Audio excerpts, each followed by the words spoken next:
Bapak, Ibu, saudara-saudaraku yang dikasihi oleh Tuhan, dengarkanlah renungan malam hari ini bersama Pendeta Sabta Baralaska Utama Siagian. Kiranya melalui renungan ini, Bapak Ibu semakin berakar, bertumbuh dan berbuah di dalam Kristus. Mari kita dengarkan dan saksikan renungan malam hari ini. Salam, Bapak Ibu, saudara-saudaraku yang dikasihi oleh Tuhan. Apa kabar?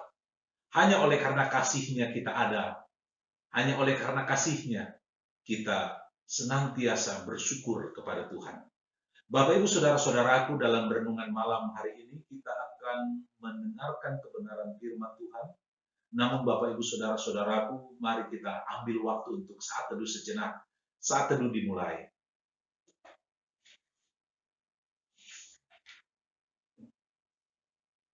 Saat teduh selesai. Ibu bapak, saudara-saudaraku yang dikasihi oleh Tuhan, tema kita pada malam hari ini yaitu, ini sangat penting bagi kita, hidup dalam doa. Pertanyaannya adalah, sudahkah dalam perjalanan hidup kita selalu berdoa? Ibu bapak, jangan kita berpikir keberhasilan kita yang kita saat ini mungkin raih, Bapak Ibu raih, materi melimpah, nama yang sudah sangat terkenal, itu bisa berdiri sendiri. Mungkin kita berpikir, aku ada karena aku berpikir. Hari ini kita diingatkan kembali, kita ada karena anugerah Tuhan. Nah, tanggung jawab kita adalah, mari kita senantiasa berdoa sebagai tanda ketidakmampuan kita, dan kita mau berharap menyertakan Tuhan dalam kehidupan kita.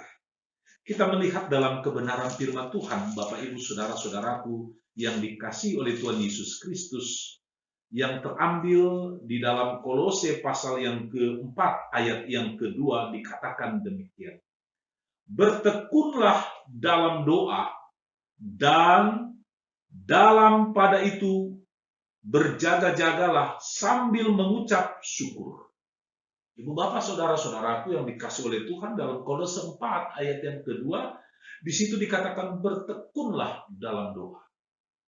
Apakah kita sudah bertekun dalam doa? Apakah kita sudah sungguh-sungguh berdoa? Ibu bapak, saya mau mendefinisikan tentang pentingnya berdoa secara singkat. Orang yang berdoa, orang yang berdoa itu secara tekun. Orang yang bertekun berdoa menghambat dia untuk berbuat dosa. Karena dia berkomunikasi dengan Tuhan. Namun, orang yang berdosa menghambat dia untuk berdoa. Nah, hari ini Bapak Ibu saudara-saudaraku yang dikasihi oleh Tuhan Yesus Kristus, mari kita bertekun berdoa. Jangan pernah lupa berdoa. Kalau kita menyebut diri kita Kristen, tapi kita jarang berdoa, apalagi tidak pernah berdoa, waduh, bagaimana ini? Jadi hari ini, pesan yang pertama, ketika tema kita berbicara hidup dalam doa, mari kita bertekun dalam doa, seperti dalam pembacaan kita pada hari ini. Di situ dikatakan bertekunlah dalam doa, dan dalam pada itu berjaga-jagalah sambil mengucap syukur. Ibu bapak saudara-saudaraku yang dikasihi oleh Tuhan Yesus Kristus, apa yang harus kita lakukan? Berjaga-jaga. Ketika Yesus berdoa di Taman Getsemani, setelah ia berdoa, ia melihat murid-muridnya sedang apa? Sedang tidur.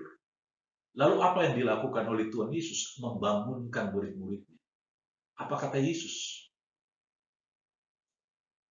Berdoalah dan berjaga-jaga supaya tidak jatuh dalam dosa. Supaya tidak hidup mengalami pencobaan. Jadi Bapak Ibu saudara-saudaraku, mari kapanpun dan dimanapun kita harus berjaga-jaga. Terlebih-lebih kita akan memasuki minggu-minggu Advent, masa-masa penantian. Kita mau melihat contoh orang bijaksana, 5 gadis bijaksana dan 5 gadis yang muda. Mana yang harus kita ikuti? 5 gadis yang bijaksana. Kenapa kita harus ikuti? Karena 5 gadis yang bijaksana ini apa? Berjaga-jaga, mempersiapkan diri. Jadi yang penting adalah selain kita bertekun, kita berjaga-jaga, Bapak Ibu Saudara-saudaraku yang dikasihi oleh Tuhan Yesus Kristus. Dan di ayat yang kedua di situ dikatakan sambil mengucap syukur. Ini penting sekali. Orang yang senantiasa berdoa, yang hidup di dalam Tuhan, hidupnya senantiasa apa? Mengucap syukur. Tidak gampang bersungut-sungut, tidak gampang putus asa. Dia punya spirit juang. Karena segala sesuatu yang kita dapatkan itu semua karena kasih karunia Tuhan. Pada hari ini Bapak Ibu Saudara-saudaraku, kita diingatkan untuk senantiasa berdoa, dan berdoa. Yesus sudah memberikan contoh saat dia berdoa. Ini contoh diberikan kepada kita. Mari kita berdoa sebagai tanda apa? Tanda kita berharap. Tanda kita sungguh-sungguh mau membawa setiap pergumulan hidup kita kepada siapa? Kepada Tuhan Yesus Kristus. Kiranya renungan pada hari ini memberikan kekuatan, memberikan sukacita dan damai sejahtera bagi kita. Selamat malam. Shalom. Demikian tadi renungan malam yang disampaikan oleh hambanya, Pendeta Sabta Baralaska Utama Siagian. Kiranya oleh tuntunan Roh Kudus, kita dapat memaknai dan melakukan firman itu dalam kehidupan sehari-hari. Selamat malam, sampai jumpa. Tuhan Yesus memberkati.